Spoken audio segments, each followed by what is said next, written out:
સુપ્રભાત વિદ્યાર્થી મિત્રો, આજે આપણે ગદ્ય સમીક્ષા એનો અભ્યાસ આપણે કરીશું કે ફકરામાંથી જવાબો કેવી રીતે લખાય તે આપણે જોઈએ. એમાં પહેલો મુદ્દો છે અહીંયા, ગદ્ય સમીક્ષા કરતી સમય ધ્યાન में रखने योग्य बातें. એમાં પહેલો મુદ્દો છે, સર્વપ્રથમ ગદ્યાંશ को ध्यान से 2 बार पढ़ लेना चाहिए. એટલે આપણે જે પેરેગ્રાફ આપ્યો હોય, જે ફકરો, એને આપણે ધ્યાનથી 2 વખત વાંચી લેવાનો.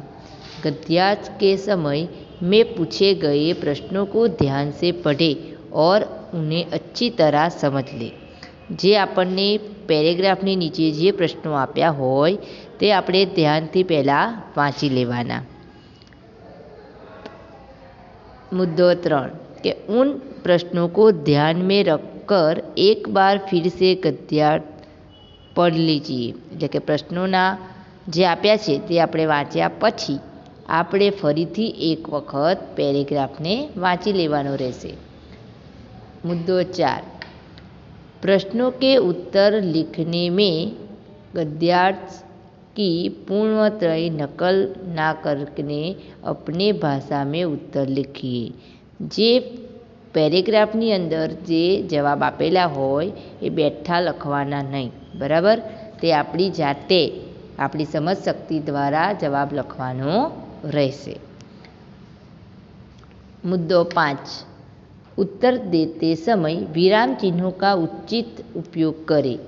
व्याकरण की गलती ना हो इस बात का भी ध्यान रखें. તમે જે જવાબ લખી રહ્યા છો તેમાં વિરામ ચિહ્નનો ધ્યાનમાં રાખીને ઉપયોગ કરવાનો રહેશે અને વ્યાકરણની કોઈ પણ ગલત લખવું જોઈએ નહીં, બરાબર? કોઈ પણ ભૂલ આવ્યા વગર આપણે જવાબ એનો લખીશું. અહીંયા એક ઉદાહરણમાં એક પેરેગ્રાફ આપ્યો છે તે આપણે જોઈએ, બરાબર?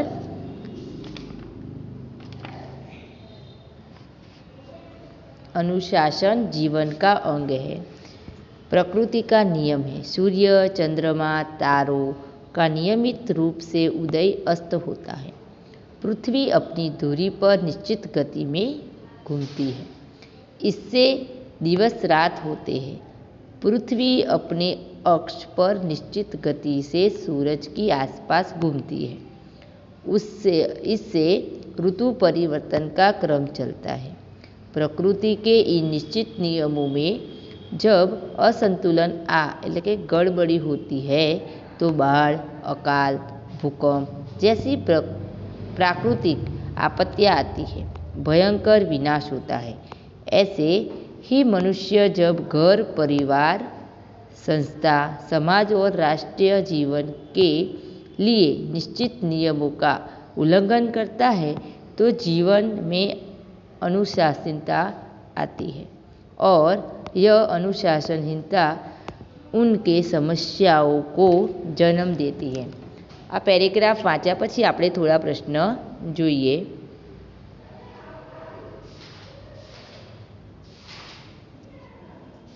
ધ્યાન આપજો. અહીંયા પહેલો પ્રશ્ન છે સ્વાધ્યાયનો કે अनुशासन किसका अंग है. तो અહીંયા જવાબ આપેલો છે કે अनुशासन जीवन का अंग है. प्रश्न नंबर 2 पृथ्वी अपनी धुरी पर निश्चित गति से घूमती है तो क्या होता है. तो पृथ्वी अपनी धुरी पर निश्चित गति से घूमती है तो दिवस रात होता है.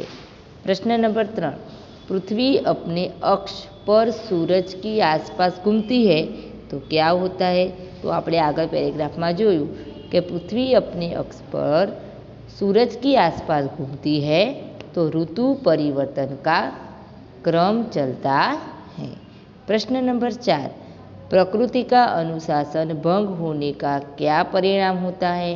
तो प्रकृति का अनुशासन भंग होने पर बाढ़, भूकंप आदि प्राकृतिक आपत्तियाँ आती है और भयंकर विनाश होता है. प्रश्न नंबर 5 जीवन में अनुशासनहीनता कब आती है. तो घर, परिवार और संस्था के लिए आचरण के निश्चित नियमों का उल्लंघन करने से जीवन में अनुशासनहीनता आती है. प्रश्न नंबर 6 जीवन में अनुशासनता आने से क्या होता है? जीवन में अनुशासन आने से कई समस्याएं आती है।